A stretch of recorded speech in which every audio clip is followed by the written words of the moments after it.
Hi, I'm Daniel Gold, and welcome to the Gold Standard Leadership Lab. By day, I'm a partner at a leading advisory firm where I draw upon my background as an attorney to help my clients succeed. This podcast, though, is my personal project, completely separate and apart from my day job, but reflects the same passion that I exhibit everywhere for teaching, mentoring, and helping others succeed through simple, impactful lessons. It is my hope that you'll walk away with practical takeaways to help you on your leadership journey. Thanks for being a part of this community and for joining me in the Leadership Lab. Let's get started. I have seen a leadership mismatch up close more than once in my career. At one time, I stepped into a leadership role during a period of change. I didn't have the formal language for it just yet, but I believed in a very simple idea. If you lift people up, create a shared purpose, make the work that they do mean something, and give them a goal that they could feel good in their bones, that would be great. But the problem was this. The leadership above me ran on a different operating system. Feedback traveled through pressure instead of coaching. Candor blurred into embarrassment. And the momentum that would build would then disappear in ways that were hard for me to confront. But most of all, I felt bad for the team. They are the ones that ended up being caught between two versions of what mattered. Two leadership philosophies running side by side, pulling in opposite directions. The impact on the team was real. And good people left. And eventually, so did I. I've also seen the same pattern show up in a completely different setting. An organization announced a bold direction: modernize, innovate, think forward. The language was inspiring. The slide decks were polished. The slogans, well, they were memorable. And then you talk to the people doing the work, and you'd hear the real incentives. The numbers that determine success were built for the old world, but the new direction threatened those numbers. So people did what rational people do. They protected what was being measured and rewarded. Same lesson, different environment.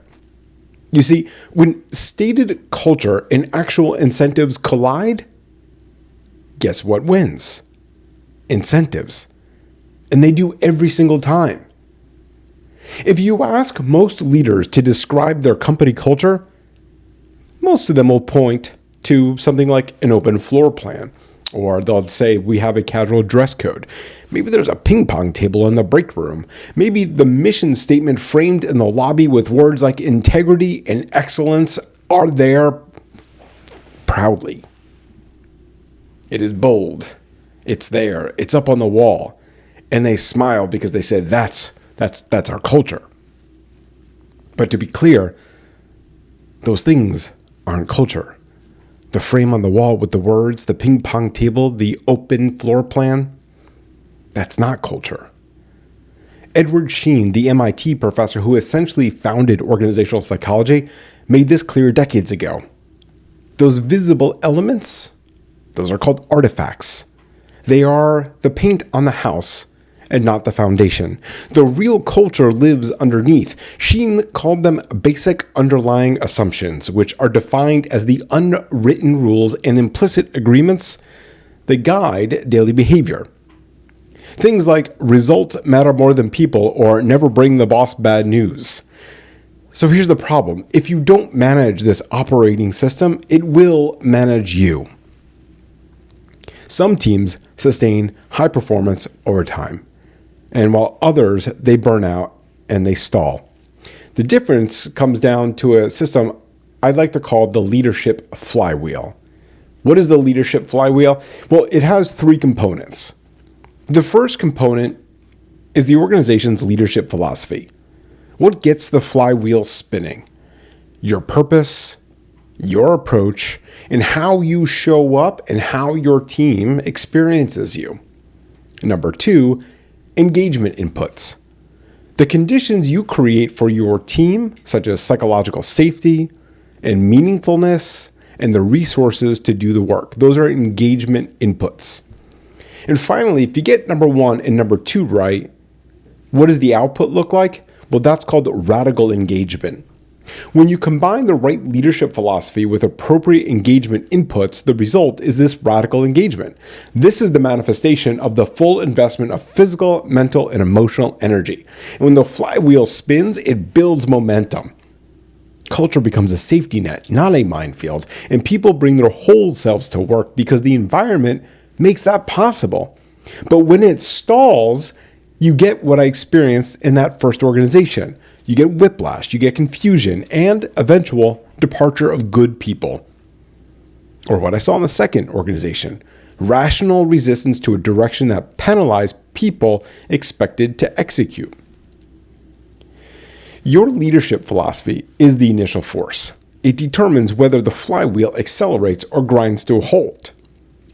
Robert Greenleaf, who coined the term servant leadership that we have talked about here on the Gold Standard Leadership Lab, he coined that back in 1970. And he said it starts with the natural desire to serve, not the other way around. The job of a servant leader is to, in fact, serve their team. To be clear, because there is confusion about this, servant leadership isn't about letting others walk all over you. It's about actively removing obstacles for your team. When you lead with this intent, you signal that your goal is to help them succeed. Your job is to help the team. And that signal matters. People notice what you as a leader prioritize. They notice if your words match your actions. And they notice if you build them up or if you tear them down. In that first organization I talked about, I was trying to create shared purpose, a rally cry, a public recognition, a sense that we're building something beautiful together. But when the leader above signals something different, the team doesn't know which signal to follow, which creates confusion. William Kahn, who developed the concept of employee engagement, identified 3 psychological conditions people need to invest in their work fully. The first one is psychological meaningfulness. That basically means your team is asking themselves, does it matter if I bring my full self to work or not? If the answer is unclear, they'll hold back.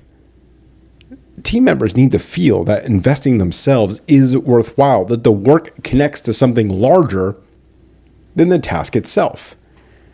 If the direction threatens the numbers they're evaluated on, they're going to protect the numbers. So number 2 is psychological safety. The team's going to ask, is it safe to be myself here? In other words, can they show who they really are without risking their status or their career? Can they try something and fail at it and not be punished for it? Because if the answer is no, well, then they're going to perform a version of themselves that feels safe. And that's not engagement, friends. That's survival. If psychological safety doesn't exist, and if there is public criticism and undermining dressed up as feedback, well, then people quickly learn that visibility is dangerous. Number 3 is psychological availability. The team's going to ask, do I have the resources to do this?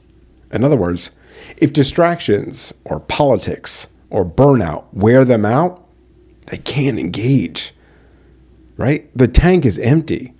You can have all the purpose and safety in the world, but if people are running on fumes, well, the flywheel stalls, and that's on you.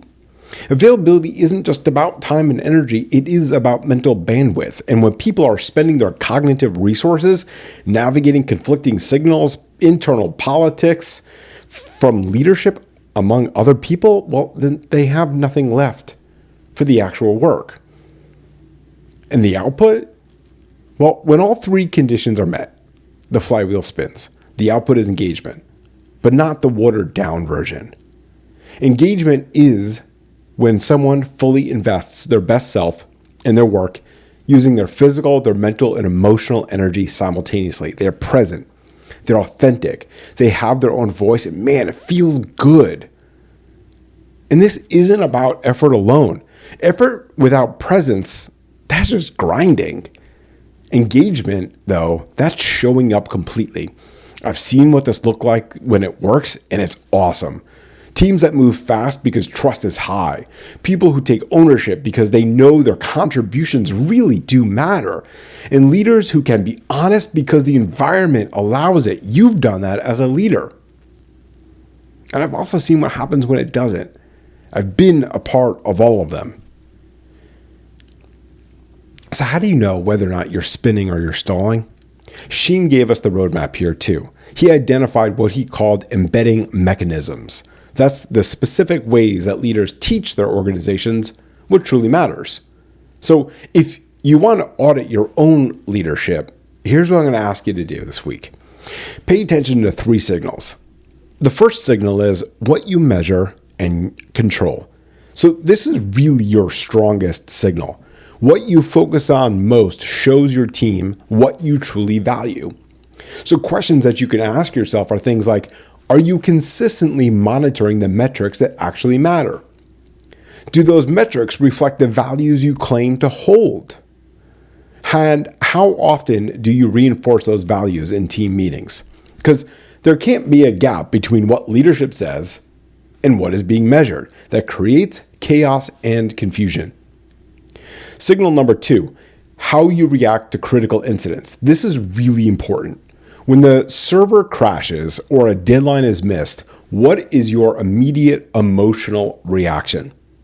I need you to think about this, because if your first words are, whose fault is this? You've just taught your team that mistakes are fatal. You've destroyed psychological safety in seconds. But if your first words are, what can we learn from this? Well, you just taught resilience. And as we've discussed here on the Gold Standard Leadership Lab before, your team watches everything. They remember the crisis moments more than the calm ones. They remember who got blamed and they remember who got protected. They remember whether you practiced what you preached when it was hard. In that first organization, critical incidents were opportunities for public punishment. Everyone learned fast. Don't be visible. Don't take risks. Don't be the one holding the problem when leadership walks in the door. Okay, signal number 3, who you reward. So this is the one that kills most teams. Who gets the promotion? Who gets the status? Who gets the visibility? So we say that we value teamwork, but then you see organizations that promote the toxic high performer. You know that person. They're in every organization. They bring the revenue, but they make everyone else in the room miserable. If you promote that person, you're telling the entire organization that performance theater matters more than being a decent human. You've signaled that your values are in fact negotiable. And everyone notices. Your culture is at odds with your actions. And so the inverse is also true. When you reward people who deliver results and lift others up, you teach the organization that both matter. When you protect people who take smart risks that don't pan out, you teach the organization that learning is valued. But the point here, no matter what, is this. How you define your reward decisions is in fact the loudest signal, louder than any mission statement that's hanging on the wall. It's louder than any all-hands speech that you can never give. Culture is not static. As your organization grows, it will naturally split into subcultures. Your engineers will develop one set of assumptions and your sales team another, and that's normal. Your job as a leader is to be the architect. You have to see these assumptions and manage them. You have to create alignment across groups while respecting what makes each one work. And as we have also discussed here before on the Gold Standard Leadership Lab, being a decent human, that is not a soft skill. It is a strategic advantage. And as we learned here today, it's the input that spins the leadership flywheel. And if the leadership flywheel isn't spinning, it's not because your people are broken. It's because the operating system needs an upgrade. I'd really want you to this week to stop looking at the artifacts. Take a look at your assumptions. Go inward and audit what you measure. List the metrics you discuss most frequently and compare them to the values that you claim. Where's the gap? And recall your last crisis. What was your first reaction? Was it blame or was it learn? What did your team see? Review your last 3 promotions. Did you reward results only or results plus how they were achieved? And number 4, ask your team directly. What do we actually value here based on what gets rewarded? And then listen, because what they say, well, that's your operating system. That's what's really running underneath the posters and the mission statements and the town halls. And then see whether or not it's time for an upgrade. Because remember, leadership isn't about perfection. It is about progress. Take this lesson, put it into action, and continue setting the gold standard in your own life and at work. See you all next time.